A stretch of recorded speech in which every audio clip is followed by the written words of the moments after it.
warahmatullahi taala wabarakatuh. So, dalam FB Live kita, alright. Seperti juga malam-malam yang lepas, kita bersiaran lagi. Cuma sikit. Jadi nak minta tolong kalau siapa boleh dengar suara saya dengan jelas, tolong bagi thumbs up. Boleh dengar suara saya dengan jelas, tolong bagi thumbs up sikit. Saya minta maaf sebab kualiti tak berapa memuaskan sebab saya ada masalah dengan device saya. Saya tak tahu apa masalahnya dengan Facebook. So saya terpaksa guna laptop saya yang serba kekurangan ini. Saya mohon maaf kalau kualiti video ni kurang memuaskan dan sebagainya. Saya cuba bercakap dengan nada yang agak perlahan. Jadi kalau siapa boleh dengar suara saya, bagi thumbs up. Tolong bagi thumbs up. Kalau saya dapat banyak thumbs up, maknanya semua boleh tengok saya dengan jelas, boleh dengar suara saya dengan jelas. Alright, saya pakai split screen kat sini. Jadi saya tak boleh bercakap dan dengar pada waktu yang sama.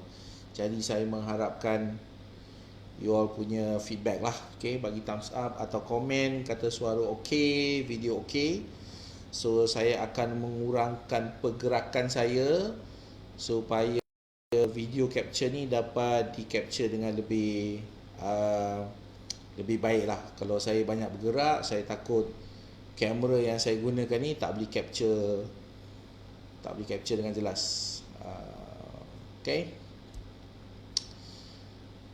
Kadang-kadang ada sangkut suara. Itulah saya tak boleh nak dapat tak boleh macam mana, tak tahu cara macam nak perbaiki. Saya cuma boleh bercakap dengan nada yang perlahan. Sebab macam saya katakan, saya ada masalah dengan device saya pada malam ni. Tak tahu kenapa.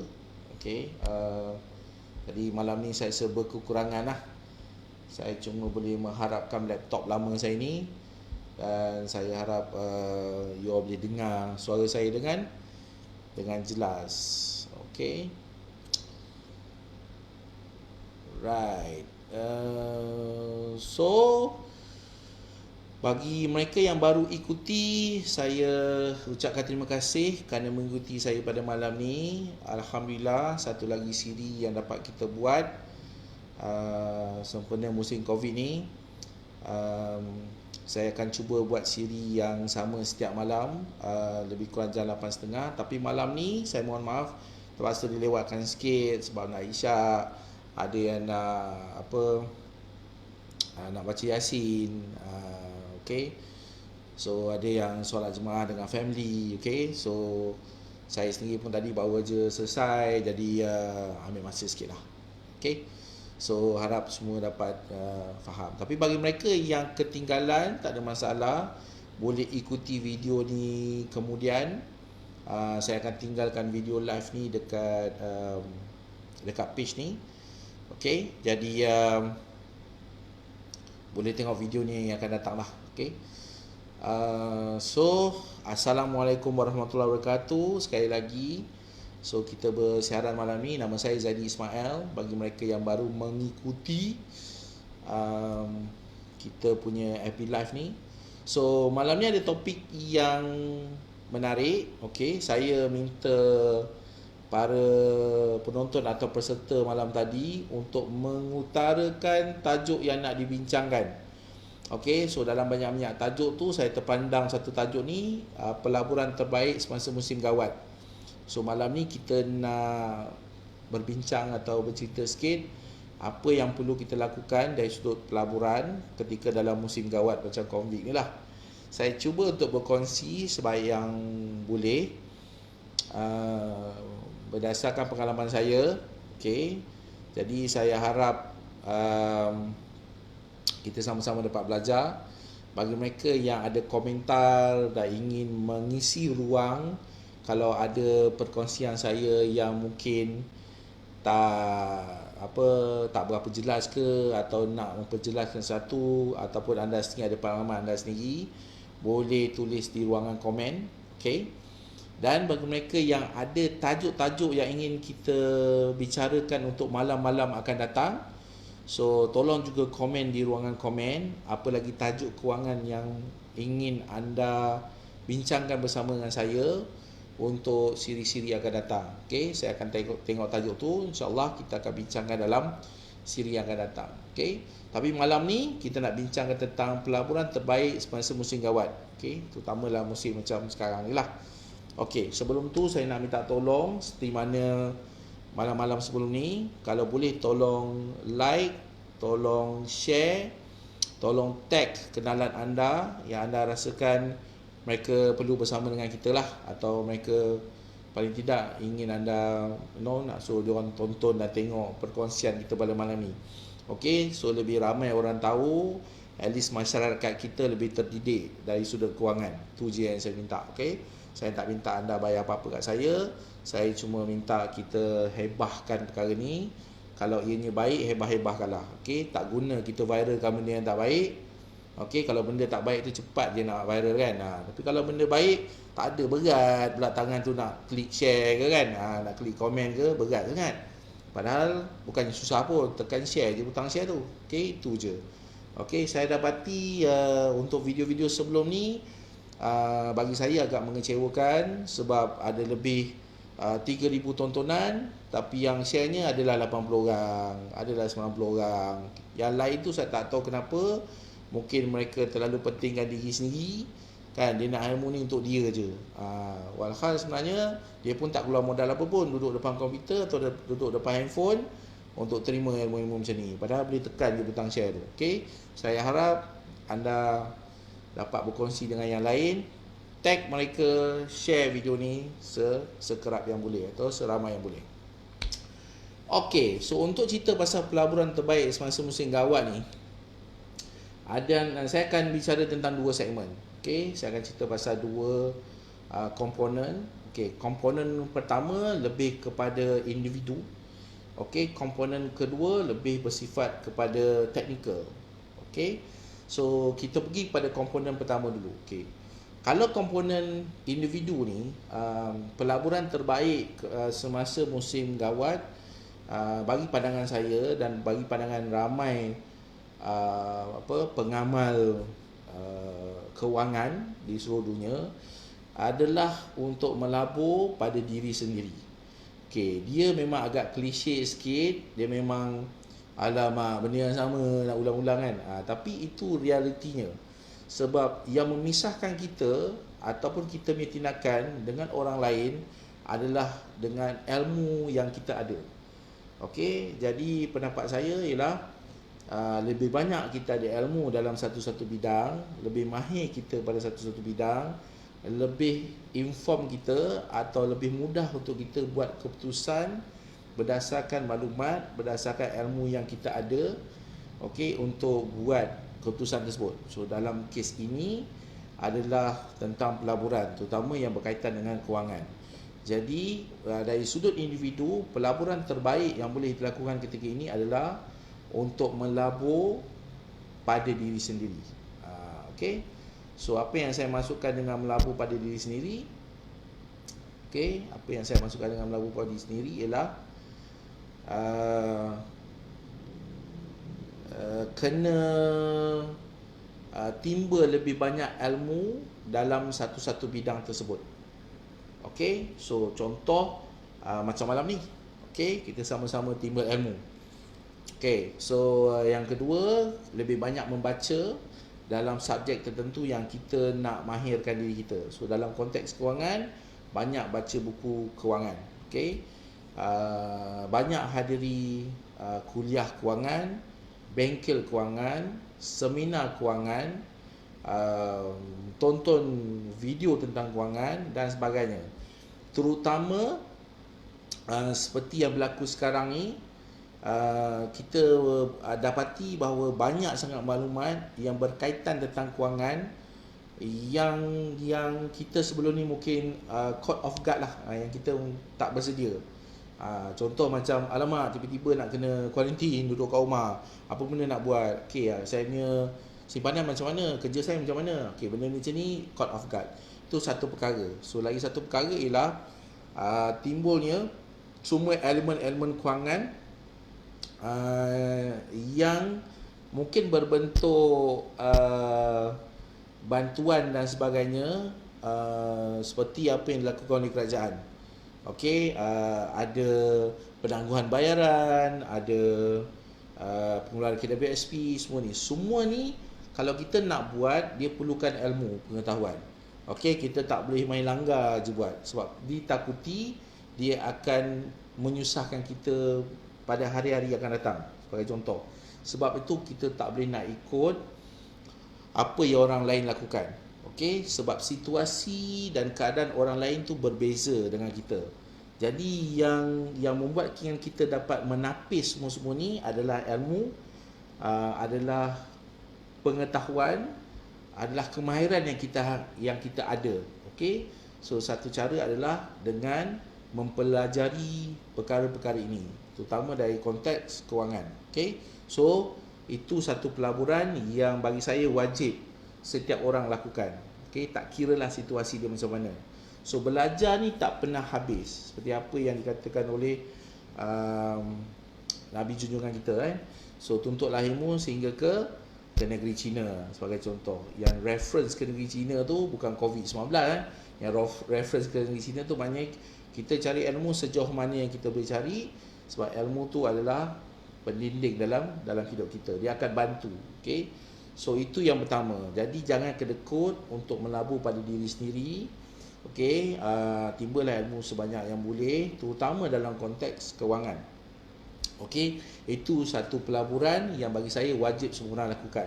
Itu satu konteks ataupun satu sudut yang macam saya mention tadi, dari sudut individu, itu perkara pertama yang patut dilakukan. Okey. So, sekarang kita pergi kepada sudut kedua, which is sudut ekonomi, sudut kewangan, sudut practicality, apa yang boleh dilakukan sekarang dalam keadaan kita menghadapi keadaan gawat sekarang lah. So seperti mana tajuk malam ni, so apa pelaburan terbaik yang boleh kita lakukan semasa musim gawat. So yang pertama tadi dari sudut individu, yang kedua ada sudut tactical ataupun sudut technical. Okay, so saya nak flip share screen saya. Okey, saya tak pasti ini kali pertama saya buat, boleh berjaya atau tidak. Jadi tolong sabar sikit sementara saya switch screen saya. So let's see whether benda ni boleh berjaya atau tidak. Jadi sebelum tu saya nak mohon semua tolong tag, share, like perkongsian kita pada malam ni. Okay, so let's try. Kita share screen. Okay, so kita share application. Okay, so ini application yang saya share. Screen yang saya share, minta maaf lah. Okay, contoh lah. So dapat tengok tak screen yang saya share tadi? Sebab saya tak boleh nampak So boleh nampak ke screen yang saya share?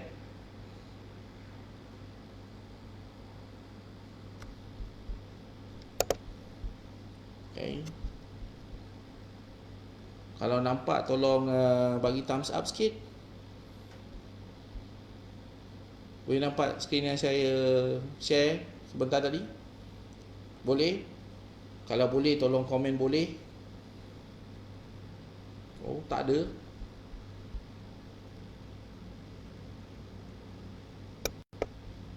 Oops, tak ada.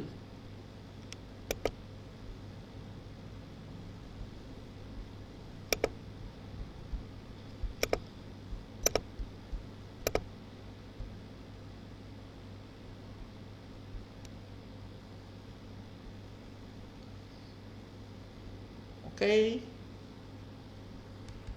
Boleh nampak?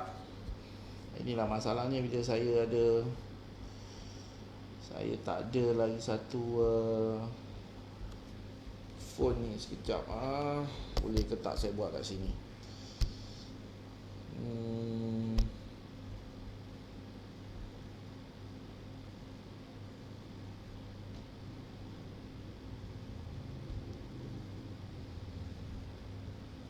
Tak maaf.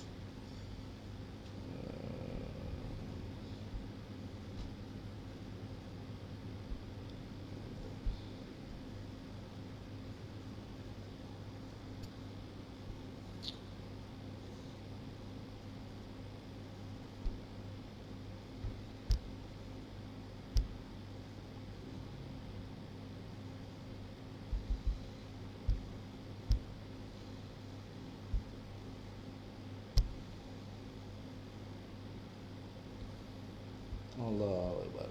Apalah masalah.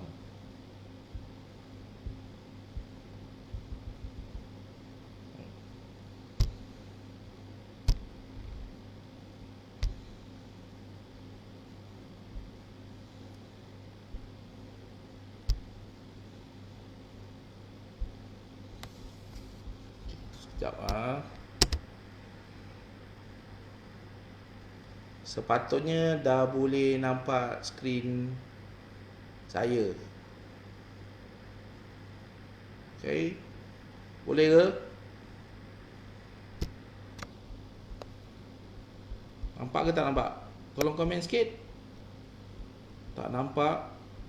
Tak ada sifu. Tak nampak. Tak nampak. Belum nampak lagi. Sekarang pun masih tak nampak. Skrin dah share. Tak nampak. Macam mana nak buat ni? Wah, ni macam susah. Apa yang nampak? You nampak saya ke you nampak skrin? Masih lagi nampak saya? Tak nampak Macam mana nak buat ni? Skrin tak nampak.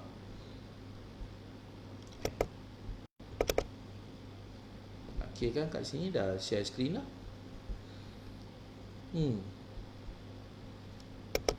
Share screen. Share screen. Listen Windows. Share.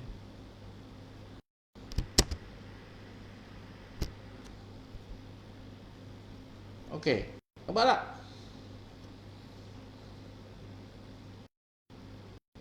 Nampak tuan? Nampak saya je. Tak nampak apa yang saya share.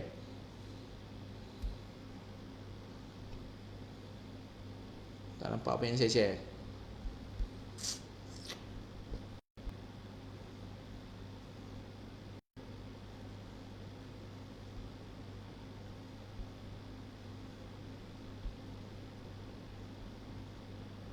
Wajah saya je.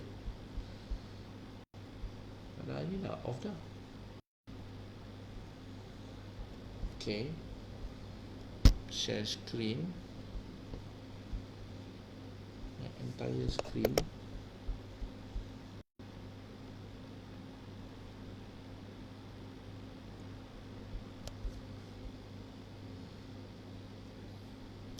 Nak pakai Zoom. Ini bukannya webinar bang, nak pakai Zoom. Ini FB Live. FB pun ada kemudahan untuk share screen. Tapi kenapa dia tak boleh nak share?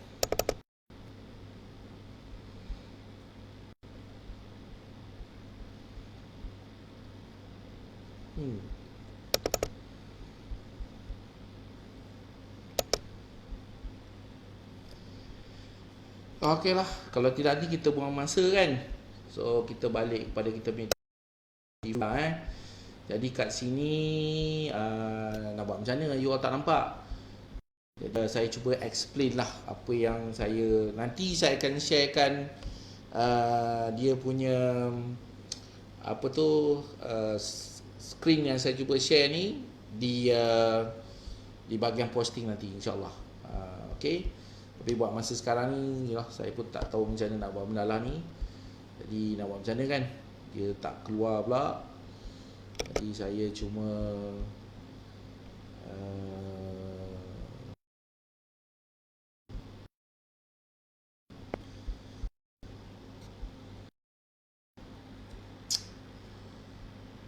saya cuba explain aja lah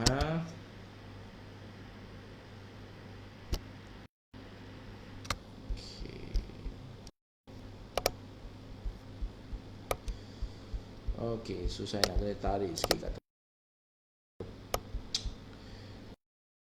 So, saya tak ada nak buat apa lah. Saya pun tak tahu kenapa. Sepatutnya skrin saya boleh di-share dengan ramai orang.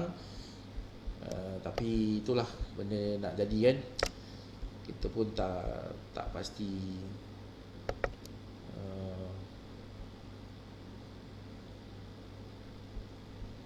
kenapa tak jadi. Okay. So apa yang saya nak share dengan anda adalah apa yang dikenali dengan pelaburan. Okay. So kalau you boleh lukis, you cuba lukis. Okay. So you cuba lukis peta 4 segi. Okay. Cuba lukis peta 4 segi. Kalau siapa-siapa ada kertas ke apa, lukis peta 4 segi. Dan peta 4 segi tu dibahagikan dengan kejap, kalau saya ada kertas nak cuba tunjuk dekat you all lah. Okay. Jadi cerita dia adalah lebih kurang you cari kertas. Okay, katalah kertas 4 segi macam ni. Okay. So buat lukisan peta. Okay, lukisan peta. So bayangkan kalau you buat garisan, you lipat kertas tu macam ni. Okay. So you dapat 4 tempat. 1, 2, 3, 4. Okay. So 1, 2, 3, 4. Okay. Ini dinamakan sebagai kuadran. Okay. Faham ini namakan kuadran. Jadi buat peta, kemudian buat cross tengah-tengah, you ada 1, 2, 3, 4 peta dalam satu peta besar. Okay. So itu dinamakan sebagai kuadran. Okay. Kuadran yang saya nak sharekan ini dinamakan sebagai kuadran pelaburan. Okay. So dinamakan sebagai kuadran pelaburan. Okay. Kalau kita boleh sebab saya tak ada pen jadi kalau boleh kita nyatakan. Okay. Kalau kita labelkan. So itu peta 4 segi tu kita namakan sebagai kuadran pelaburan. Lepas tu peta paling atas, okey, kita namakan ekonomi. Okey, namakan ekonomi. So peta paling kiri kita namakan politik. So atas ekonomi, tepi ni. Okey. So peta segi, atas ekonomi, sebelah kiri ni politik. Okey. So di bawah ekonomi tu ada peta pertama, peta kedua. Okey, peta pertama atas tu tulis baik, peta kedua atas tu tulis buruk. Okey. Lepas tu sebelahnya pula, peta pertama tu sebelah kiri stabil dan peta bawah daripada stabil tu. Okey, jadi kita ada label kita ada label kuadran pelaburan, ekonomi, okey, bawah tu baik dan buruk di bawah 4 peta. Kemudian stabil dan kalut. Okey? So faham? Okey, faham So peta pertama sebelah kiri kita tulis pasaran saham. Okey, peta pertama sebelah kiri kita tulis saham. Peta kedua sebelah kanan tulis bond dan pendapatan tetap. Okey, so peta pertama sebelah kiri kita tulis pasaran saham. Peta kedua sebelah kanan kita tulis bond ataupun pendapatan tetap. Lepas tu peta yang di bawah pasaran saham tu kita tulis hartanah. Okey, pasaran saham bawah dia tulis hartanah. Okey, peta kedua daripada peta pertama di bawah. dan sebelah kanan tu tulis community ataupun logam. Jadi kita ada 4 petak. Okey, label dia atas tu ekonomi, sebelah kiri tu politik, bawah ekonomi tu ada petak pertama, sebelah kiri tu atas tu baik, sebelah kanan tu buruk. Kemudian yang sebelah kiri tu politik, atas dia stabil, bawah politik tu stabil, bawah tu kalut untuk petak kedua, petak pertama. And then petak pertama tu pasaran saham, petak kedua sebelah kanan tu is bond atau pendapatan tetap. Kemudian bawah pasaran saham, okey, kita panggil petak pasaran saham adalah hartanah, dan sebelah kanan itu adalah komuniti ataupun logam berharga. Okey. Yang saya nak kongsikan ni ialah after effect. Saya bukan kongsikan sebelum. Saya kongsikan selepas. Okey. So dalam pelaburan ni dinyatakan, so ini kajian lah. Okey, ini bukan kajian saya So ini kajian pakar ekonomi menyatakan bahawa after effect, okey, kesan selepas. Okey, kesan selepas. Ini bukan sebelum. Okey, sebab orang hanya boleh buat kajian selepas sesuatu perkara itu berlaku. Okey, jadi kita kena buat anticipation. So dengan kita kena menjangkakan sesuatu. Faham So kita kena jangkakan sesuatu. Sebab kita tak tahu itu berlaku, tapi selepas ianya berlaku, itulah kesannya. Okay, faham Okey, so ini dari sudut technical dan tactical. Okey. Jadi cerita dia lebih kurang macam ni. Kalau kita tengok kuadran tu, okey, kesan akibat okey, kesan dia lebih kurang macam ni. Jika politik stabil, okey, kalau kita tengok petak tu, kita sama-sama tengok petak tu So kita tengok petak pertama sebelah kiri. Ianya bermaksud politik stabil dan ekonomi baik, pasaran saham akan naik kau-kau. Okey? So ketika politik stabil, pasaran saham akan naik kau-kau. Okey, so dia akan trajektori akan naik sebab tu ketika keadaan politik okey, stable, okey, ekonomi baik, semua ada kerja baik, kau-kau, so pasaran saham memang naik kau-kau. Dia panggil bullish. Bukan itu. Okey. Kalau keadaan stabil tapi keadaan ekonomi okey, pasaran bond dan pendapatan tetap akan naik.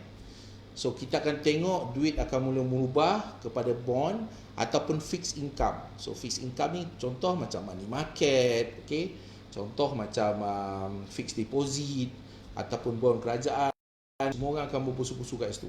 Kalau keadaan stabil tapi ekonominya buruk. So kita tengok kuadran tu, kita dah boleh nampak ini kesan dia. Okey. So ada pasaran saham, ada bond tetap, bawah tu hartanah, bawah tu komoditi. Okey. Saya cuma nak explain saja. Okey. Dan kalau kita tengok politik kalut, okey, kalau keadaan politik kalut, kucak-kacir lebih kurang. Okey, kalau keadaan politik kalut tapi ekonomi dia baik, okey, so kita akan nampak pasaran saham naik, pasaran hartanah juga naik. Okey, politik tak apa stabil, okey, tapi ekonomi okey, still good.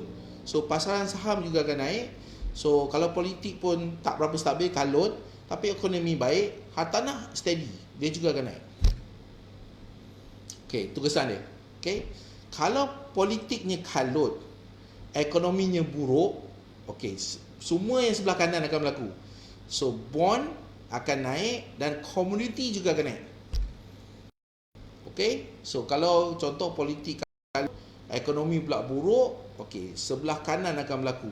Bond akan naik, pendapatan tetap akan naik, komoditi juga akan naik. So ini kesan So ini dinamakan sebagai kuadran pelaburan. Okey. Tapi ini kesan. So maknanya bila sesuatu tu berlaku, inilah kesan dia. So sekarang ni kita berada dalam keadaan sebelum kita sekarang berada dalam keadaan selepas, bukan? Sebab benda dah berlaku. Sebab kita tak ada siapa pun tahu yang benda ni akan berlaku. Tapi bagi mereka yang tahu pelaburan ni, kalau dia boleh jangkakan perkara tu bakal berlaku, rasa-rasa dia buat apa? Contoh, kalau dia tahu keadaan politik akan bakal kalut, okey, ekonomi bakal buruk, okey, dia tak tunggu benda tu berlaku, tapi kalau dijangkakan benda tu bakal berlaku, so dia akan letak pelaburan dia pada komoditi dan logam berharga. Okey, kalau keadaan tu dah berlaku, kalau kita letak duit kita kat situ, dia dah jadi mahal.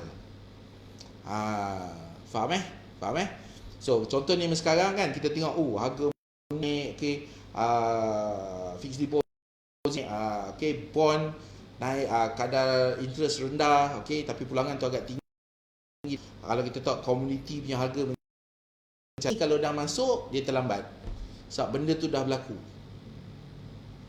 Faham? So saya ulang balik tentang kuadran tadi. So kita tengok balik kuadran tu, ianya after effect, setelah benda tu berlaku. Jadi kita kalau nak jadi seorang pelabur, cerita je, jangan tunggu benda tu berlaku.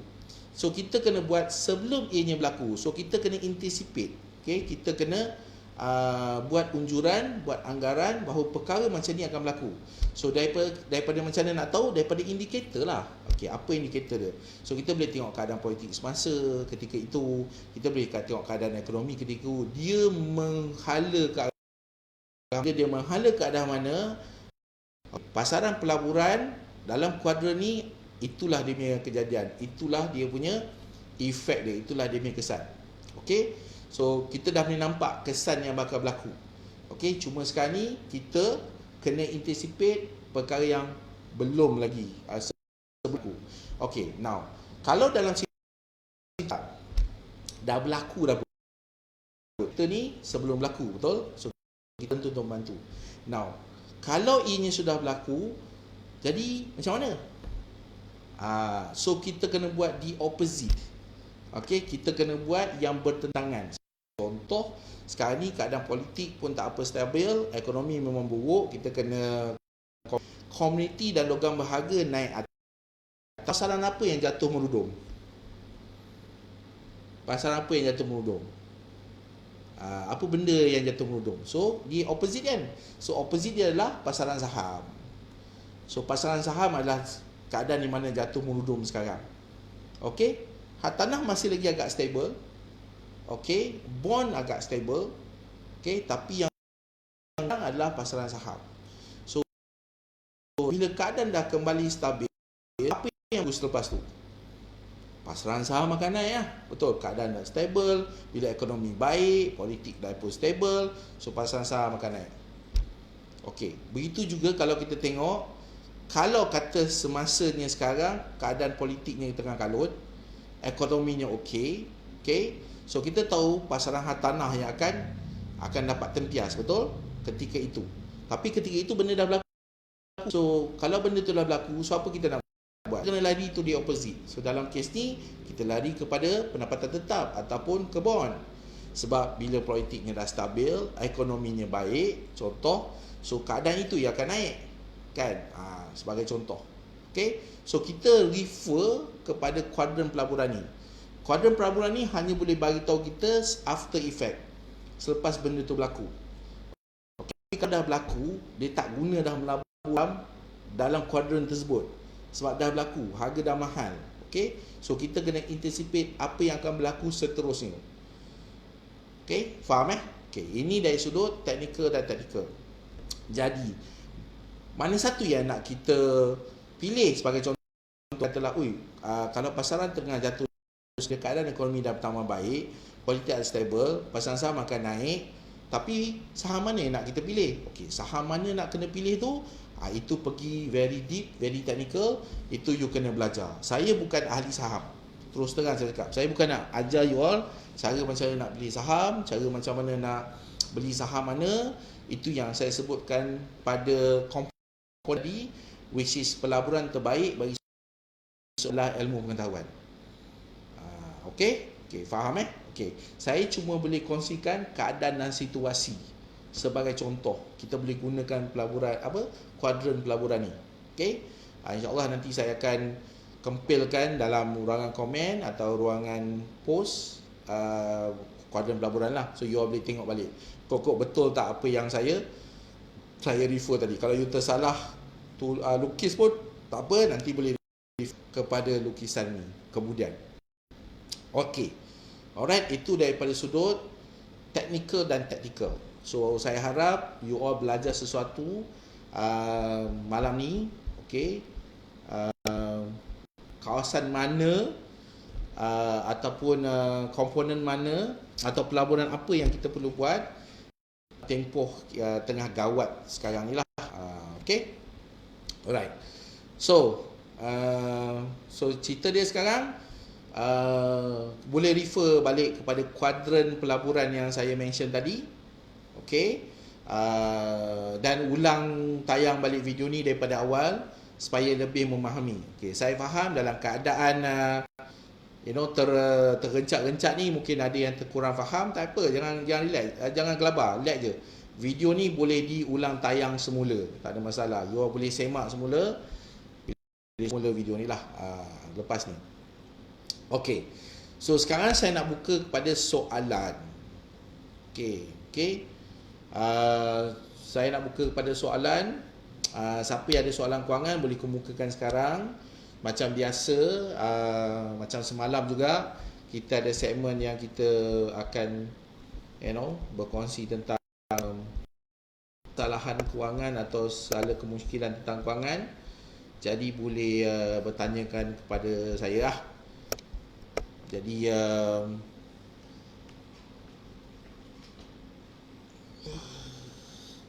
boleh tulis di ruangan komen soalan yang ingin dikemukakan. Okey, saya minta maaf banyak-banyak sebab sepatutnya saya dapat share skrin saya tadi, tapi saya tak tahu kenapa, ni masalah teknikal, so tak boleh nak share skrin. So mungkin kita buat tu akan datang lah. Saya cuba semak lagi akan datang kalau kita boleh perbaiki. Jadi sementara itu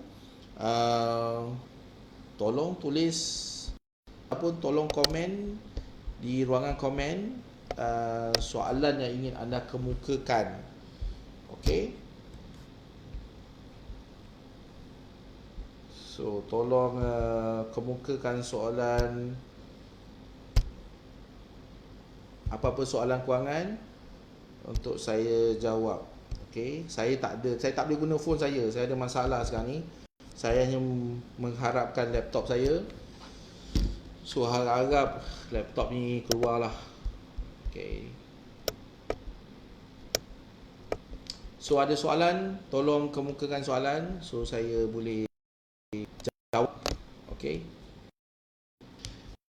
Raimi Rosmin bertanya, cash flow saya positif sebab ada rumah sewa, let's say ada extra 60,000 dan hutang personal 50,000. Apa pendapat tuan dengan lebihan 60,000 tersebut dalam keadaan ekonomi sekarang? So soalan ni bukan sama macam soalan semalam. Okey, kalau bila ada duit tu, apa yang perlu kita? So jawapan ringkas saya adalah kita kena kira dulu, kena kira aliran tunai. Okey, kita nak kena kira aliran tunai, adakah dengan berlangsung sebagai contoh kita dapat pulangan lebih tinggi.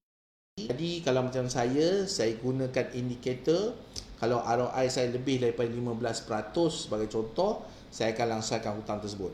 Okey, dan tapi kalau katakanlah indikator saya kurang daripada 15%, biasanya saya akan gunakan duit tu untuk melabur di tempat lain. Okey, itu jawapan ringkas dia. Okey, tapi you kena tengok keadaan dan situasi semasa lah. Okey, Cik Farid Fahmi bertanya, duit motor untuk bayar hutang atau nak sampai? Ini kena tengok video saya semalam. Okey, so ni saya dah terangkan semalam. So boleh semak dalam ruangan video live tu. Kalau pergi dekat page ni, klik video live, pergi tengok semalam, boleh tengok video tu balik. Saya terangkan lebih detail. Okey, Leo Lia bertanya, apa pandangan tuan dengan penangguhan selama 6 bulan oleh BNM? So sama juga saya tentang isu ni. Okey, di sini saya nak sentuh sikit bagi mereka yang beli buku saya ataupun yang dah beli koleksi video langsai hutang, saya akan menambah video bonus secara percuma, tak payah bayar apa-apa dalam dashboard anda. Okey, nanti apa yang dah beli nanti boleh semak, mungkin minggu dapat di-upload, yang menerangkan bagaimana nak mengoptimalkan penggunaan monetarium yang you all dapat tu. Okay, so check out you punya bonus, semak you punya dashboard lah. Okay, bagi mereka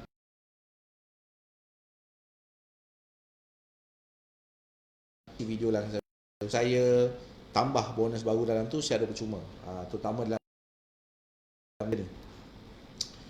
Okey, so soalan daripada Cik Junedi, dia tanya dalam tempoh PKP ni ada tak mana-mana pelaburan yang baik untuk dibuat pelaburan atau perlu buat pelaburan masa PKP ni. Ni tadi saya dah terangkan. Okey. So boleh rewind balik video ni. Saya dah kongsikan. You boleh tengok kuadran pelaburan, dan daripada kuadran tu kita dah boleh buat jangkaan ke arah tuju mana pelaburan yang patut kita nak buat. Okey, berdasarkan tersebut. Kuadran pelaburan tu adalah hasil maksudnya selepas efek berlaku. Macam sekarang ni, ia dah berlaku. Jadi kita cuma boleh anticipate akan datang apa bakal berlaku. Jadi kita buat pelaburan ni bukan untuk sekarang Kita buat pelaburan ni untuk akan datang. Okay? Sebab pelaburan hanya kita buat berkadar murah dan dijangkakan ROI-nya berkadar lebih tinggi untuk akan datang. So kita tak buat pelaburan dalam keadaan mahal. Okey, bila saya sebut mahal dan murah adalah berbanding dengan value atau nilai yang diberikan, bukan dari sudut harga. Okey, Cik Syami bertanya, Tuan, bulan depan loan tak kita bagi pengurangan sewa pada kita. Itu terpulang pada sebagai tuan rumah lah. Okey, ambil perkara ni case to case basis. Okey, so kalau ada permintaan daripada saya tengok keadaan penyewa saya macam mana, saya mungkin tak beri pengurangan sewa, tapi saya bagi bantuan dari sudut lain. Sebab saya tak nak membiasakan penyewa saya untuk dapat diskaun, untuk dapat subsidi dan sebagainya. Nanti kita memperkuatkan mentally dalam kepala kebanyakan orang. Okey, so dia kenakan sewa macam biasa, tapi kita roll back bagi diorang bantuan dalam sudut lain. Okey, sebagai contoh. Okey, sebab bantuan ni terletak pada kita. Okey, kalau kita buat pengurangan sudah kira macam subsidi. Subsidi tu nanti semua orang nak minta. Bagi sukar nak membendung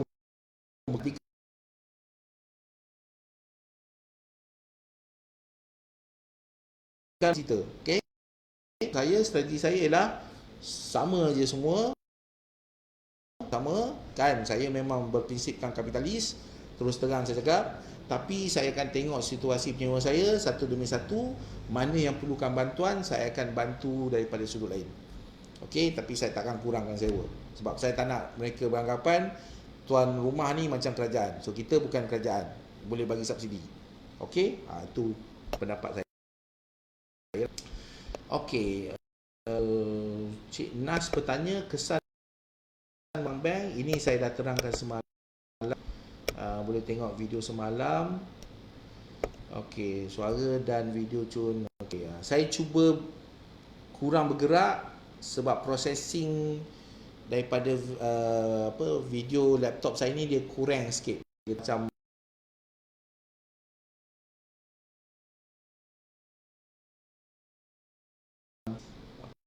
okey, apa lagi?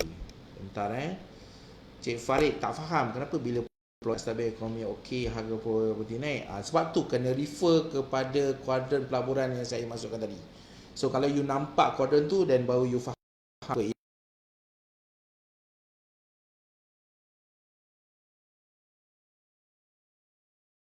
bila tuan saya kurang bergerak.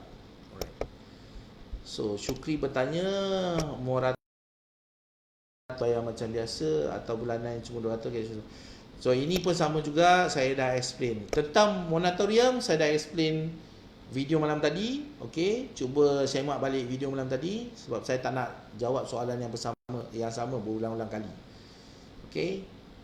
Okey, Cik Helmi Salih bertanya jenis bantuan apa yang sesuai tuan. Okey, so kita kena tengok jenis penyewa kita lah.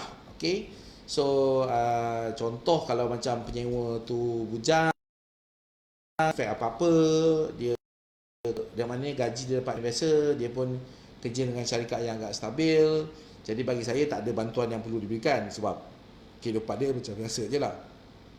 Tapi kalau katalah ini sebuah keluarga dan satu ahli keluarga tu hilang pendapatan misalnya, okay, dia mengadu kat saya lah sebagai tuan rumah, dan saya tengok apa yang saya boleh bantu. Mungkin saya bagi bantuan dari segi RM1, mungkin saya bagi bentuk benda, contoh macam beras dan peralatan rumah sebagai contoh,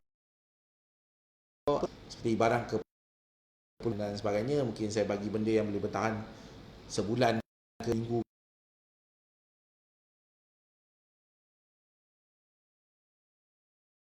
dari segi bukan, tapi dia perlukan survival. Okey, anak isteri nak contoh, baju perlu dia beli sebagai contoh. Okey, so bagi saya akan utamakan perkara-perkara macam itulah. Okey, macam saya sebutkan tadi, bukan sebenarnya saya tak boleh nak, tapi saya tak nak benda ni dijadikan satu kebiasaan. Okey, nanti orang akan rasa macam tak apa lah. Kan tuan rumah pun macam kerajaan juga kan.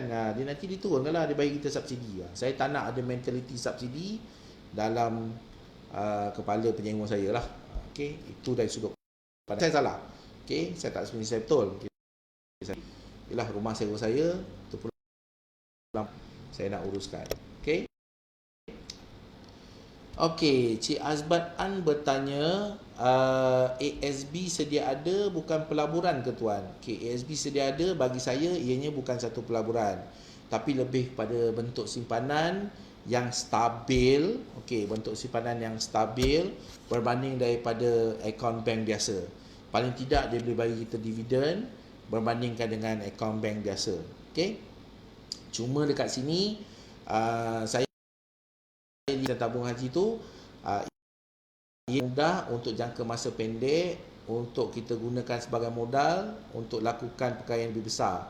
Contoh, kita hanya menyimpan seketika, katakanlah dalam untuk setahun, dan duit yang kita dapat simpan tu jadikan modal, mungkin kita nak guna untuk melabur pada nilai harta yang lebih besar. Contoh, nak letak deposit beli rumah ke, ataupun kita nak itu untuk mulakan perniagaan ke, atau perkara lain yang lebih besar, sebagai contoh. Okey, jadi kita boleh gandakan kita punya simpanan tersebut. Okey, macam saya tak simpan duit saya dekat bank. Okey, sebagai contoh, kecuali current account perniagaan saya, itu digunakan untuk perniagaan lah.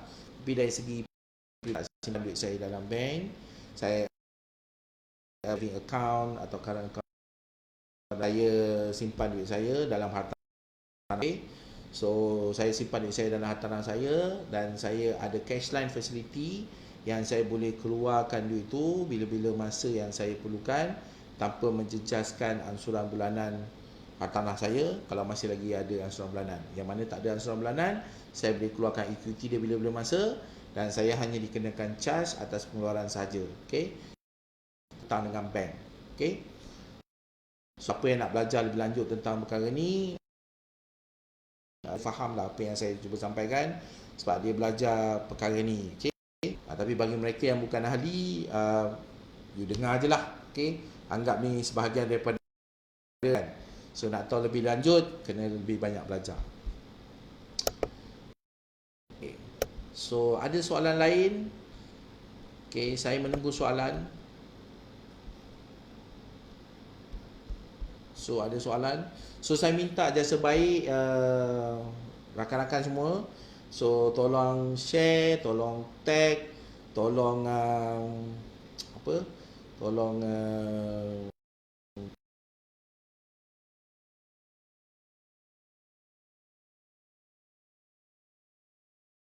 besok saya nak bagi hadiah.